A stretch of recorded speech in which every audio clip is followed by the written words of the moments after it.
Hi, this is Chris, and we are looking at Section 4 of SAT Practice Test 2, and we're going to start with these first three questions in the math. And as we've talked about before, but in the math, our questions are going to go easy to hard through the multiple choice, and then reset again and go easy to hard through the grid-ins, which means that on this test, question 1 should be pretty manageable, so let's jump right into it.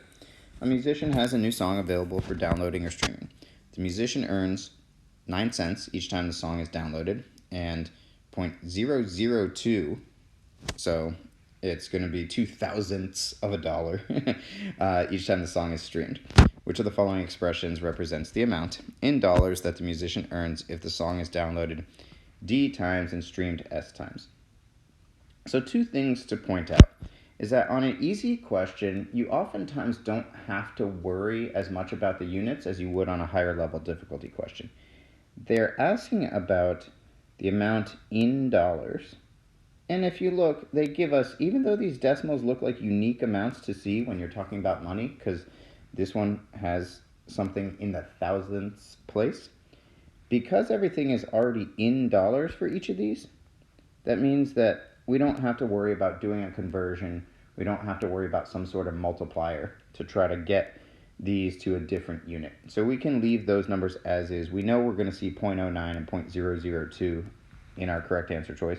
And if you take a quick glance in the answer choices, you can see that those are the numbers that you have for each option. So no conversion necessary here on that piece. I know sometimes, especially with this number, a lot of people read this question and raise an eyebrow right away. But this is question number 1, which means they're going to play nice, at least at the beginning of this section. The other thing I want to point out that's really nice about what the SAT will do on some of the less difficult math questions is that they'll use variables that are easy to work with because it matches what they're talking about concept-wise in the word problem. So here, they're talking about each time the song is downloaded and each time the song is streamed. And the variables that they use are D for downloaded and S for streamed. So again, those variables are going to make sense. They're not going to throw you a bunch of curveballs with stuff like that. And that's really comforting to know that you can read through this, and even if you're unsure of some of the exact math, use an instinctive approach to imagine what you think the appropriate variables would be on a question like this, and you'll be in good shape. So now it's just a matter of matching up the right dollar amount of 0.09 with the right variable of downloaded. And then and is like saying plus. We're going to add on this dollar amount, the 0.002, with this idea of each time the song is streamed. So we should see a 0.09 D for downloads and a 0.002 times S for streaming, and we see that matches up here with answer choice C. So that's question 1, and I just wanted to take a quick second at the top to point out some of the nice things they do. It's a tough test, but there are places where the SAT will actually make things easy on us, and this is a great example. Let's take a look at question 2.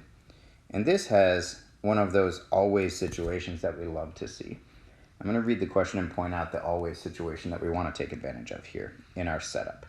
A quality control manager at a factory selects 7 light bulbs at random for inspection out of every 400 light bulbs produced.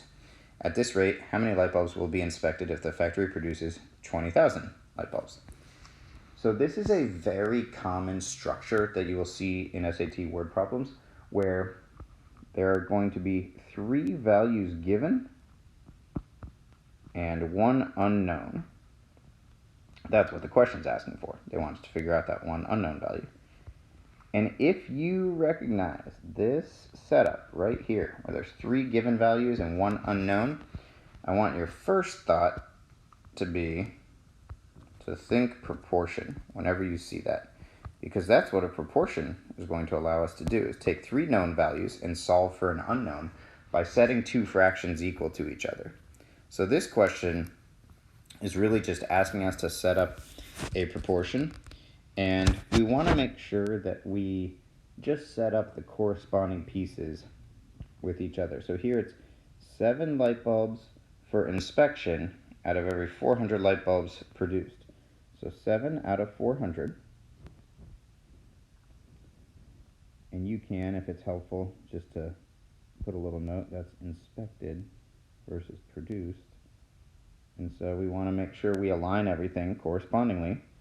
They want to know how many will be inspected, right? That's what the question is actually asking. How many light bulbs will be inspected? So this is our X, the inspected light bulbs, and it says if they produce 20,000. So that's our produced number down here. And now we have our proportion complete. So all we have to do is solve it. And to do that, you can cross multiply. You get 400x equals 140,000.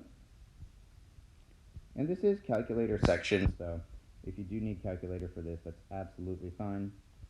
To make things a little easier on yourself, you can cross out those zeros, simplify this to 4x equals 1400, just to lighten the load a little bit in terms of the amount of mental math or the amount of calculator math that we have to take the time to do. And here, when we divide both sides by 4, we get x equals 350, and that is answer choice B.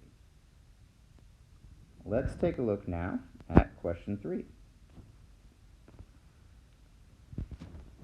So here they give us this equation, and it says one end of a spring is attached to a ceiling. When an object of mass m kilograms is attached to the other end of the spring stretches to a length of L centimeters as shown in the equation above. What is m when L is 73? And like I pointed out in question 1, because we're still early in the section, this should be a pretty manageable question, which means that here the equation on its own is probably enough, and a lot of this information in here is going to be just a text version of what we already see.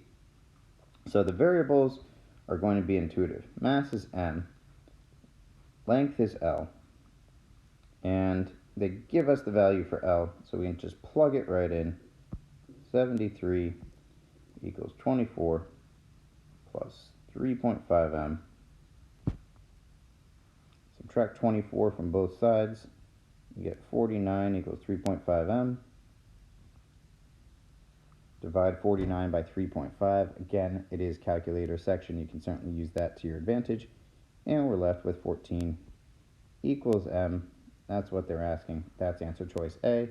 We can pick it and move on. So stay tuned, and in our next